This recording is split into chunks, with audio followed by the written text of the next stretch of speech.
There's one question that I receive nearly every single day from someone buying a new Mac, and it's just got a whole lot more complicated. Or has it? If I could attribute the success of this brand to anything, it relates to one buying question that I get from loads of people who are looking to buy an M1 Mac, and that is, which M1 Mac should I buy, the 8GB version or the 16GB version? My guide on this topic is the top performing blog post on my website. It generates tens of thousands of views every single month. And the corresponding video I made on this channel, which I'll link to above, has surpassed 260,000 views. Even my podcast is named after the 8GB versus 16GB unified memory debate. Depending on when you watch this video, the pre-order date for the M2 MacBook Air might be here, or you might still be waiting for it. But regardless, there are now 3 unified memory options to choose from. There's 8GB, 16GB, and a new 24GB version. So let's work it out. I think the 8GB M2 MacBook Air is for most M2 MacBook Air owners. I'm fully aware that I sound like a broken record with this, but I don't care, I'm going to repeat it anyway.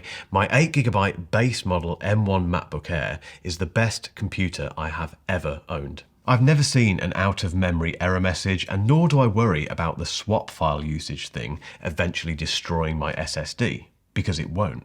If you're concerned about either of those things, or if you've received that mysterious out-of-memory error message on your M1 Mac, the 8GB version of the M2 MacBook Air clearly isn't for you. This also means that you probably don't sit within the category of most MacBook Air owners. I have absolutely no statistics or research to back this up, but it's a hunch I'm willing to lean on to help influence your buying decision and probably save you a fair amount of cash in the process. In my humble opinion, most MacBook Air users aren't using those machines to undertake big video edits, complex audio productions, or write millions of lines of code. They're simply buying a MacBook Air because it is the perfect everyday laptop. If that's you, the 8GB M2 MacBook Air is the one to go for. Ignore anyone who rambles on about swap file usage and disregard any suggestion that 8GB isn't enough memory for 2022. It really, really is. Seriously, stop worrying, set aside the money now and wait for that pre-order date, or if the pre-order date is here now, go and order yours straight away.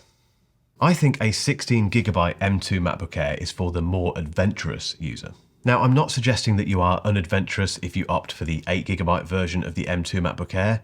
Far from it, in fact. Clearly, you have good taste and you want a computer that will deliver oodles of value for your normal work, yet plenty of headroom if you decide to get a bit fruity. But that isn't enough for some people, and I know this because every single week I receive questions from my audience like this. I'm so stuck between the 8GB and 16GB MacBook. Help! I keep thinking about going for that 8GB version, but I'm worried it won't handle my video editing. What would you do? I'm studying software development. I can afford the 16GB M1 MacBook Air, but I don't know if I should just go for the 8GB version. What should I do? These questions arrive almost daily, and my replies have turned into a bit of a cookie cutter response, to be honest. If you can afford the 16GB version and you're worried about buyer's remorse with the 8GB version, do yourself a favour and buy the former. It's as simple as that. If you intend to undertake some kind of work on that M2 MacBook Air that you think is going to push it, and you have the budget for the 16GB version, and you've been spending ages agonising between the 8GB and the 16GB version, just get the 16GB version. I've actually come up with a simple equation for this, which goes something like this. Assumed adventurous workload plus confirmed budget for 16GB version plus concern about buyer's remorse equals buy the 16GB M2 MacBook Air. Remember, if you're comparing the pricing against the storage upgrades, you can always add external storage later on. You can't add more unified memory in the future. So what about the 24GB version of the M2 MacBook Air? Who's that for? Well, I think it's for anyone who doesn't want a MacBook Pro. For some of my audience, even that 16GB of unified memory wasn't enough when the M1 chip was launched in 2020. They just wanted more. Exactly why they needed more, I genuinely don't know to this day. I barely touch the 32 gig of memory in my 16-inch MacBook Pro, but that isn't for me to judge or analyze. They just wanted more memory, and that's the end of it. When the new MacBook Pros arrived last October, we got just that. We got more unified memory. The only problem was that those machines were vastly more expensive and included a bunch of features and heavyweight graphical capabilities that many of the memory-hungry crowd had little interest in. If you sit within that crowd, you now have that option. The M2 MacBook Air can be configured with 24 gigabytes of unified memory. I think this will be perfect for two types of buyer. The first is those who have a specific requirement for more than 16 gigabytes of memory. If you do some kind of task that you categorically know needs more than that, then the 24 gig version is definitely for you.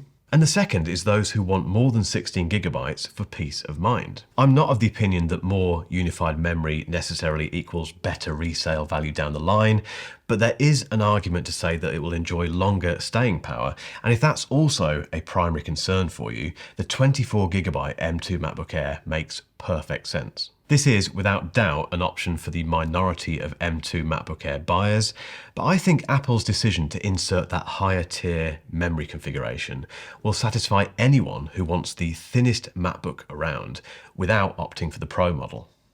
If you're considering the M2 MacBook Air, there's a strong chance you sit within the majority of buyers. I call these people normal users. It's a term that is not derogatory. When it comes to the MacBook Air, I'm within that bracket myself. I consider myself a normal user. As a result, it's quickly turned into the best laptop, no, actually, the best computer I have ever owned, simply because it gets all of that stuff done without ever failing on me. If you're in this lovely little camp with me, the 8GB M2 MacBook Air is absolutely the machine for you. It's the one I'm going to get, and I cannot wait to get my hands on it.